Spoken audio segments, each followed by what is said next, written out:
Apat sa mga sugatan ang nasa critical pa ring kondisyon matapos ang pagbagsak ng second floor ng St. Peter the Apostle Parish Church sa San Jose del Monte sa Bulacan.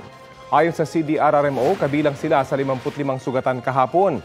Isang babaeng 80 taong gulang naman ang nasawi dahil sa tinamunyang injuries. Hinihinalang bumagsak ang palapag na gawa sa kahoy dahil hindi na nito kinaya ang bigat ng mga dumalo sa misa para sa Ash Wednesday. Ayon sa kura paroko ng simbahan, may mga anay na nakita sa naturang sahig. Sarado muna ang simbahan. Iniutos na ng Diocese of Malolos sa mga parokya na tiyakin ang tibay ng kanilang mga simbahan. Lalo't inaasahan ng dagsa ng mga magsisimba ngayong Kwaresma. Update po tayo sa bumagsak na second floor ng St. Peter the Apostle Parish Church sa San Jose del Monte sa Bulacan.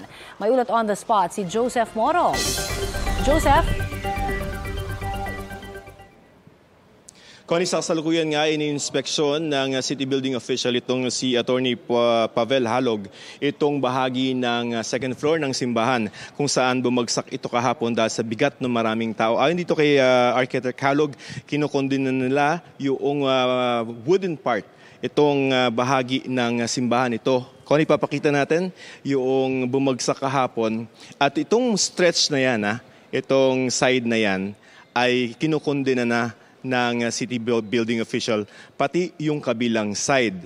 Kasi gusto nilang makasiguro na intact pa to at i-inspectionin nila kung ano yung integrity ng structure na yan. Pero yung kasi mga taga rito sa San Jose del Monte gusto nang malaman kung kailan sila pwedeng magsimba. Ayun dito kay Attorney Halog ay pag-uusapan pa yan ng kura paroko, pero yung gitna naman daw ay ligtas at maaaring pwede nilang tingnan kung hanggang Sunday ay makapag-desisyon sila kung pwede nang magmisa sa linggo. Sa kaugnay na balita ay inspeksyonin din itong city building official ang tinatayang 47 na mga simbahan sa buong San Jose del Monte, Bulacan. Kasama na dyan yung mga pribadong mga kapilya at gusto nilang masiguro na wala nang at hindi na mauulit ang nangyaring insidente kahapon, Ash Wednesday, kung saan so far ang statistics natin ay isa ang namatay, yung 80 anyos na choir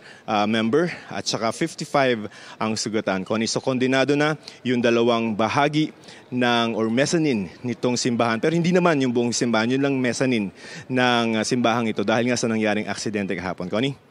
Maraming salamat, Joseph Morong.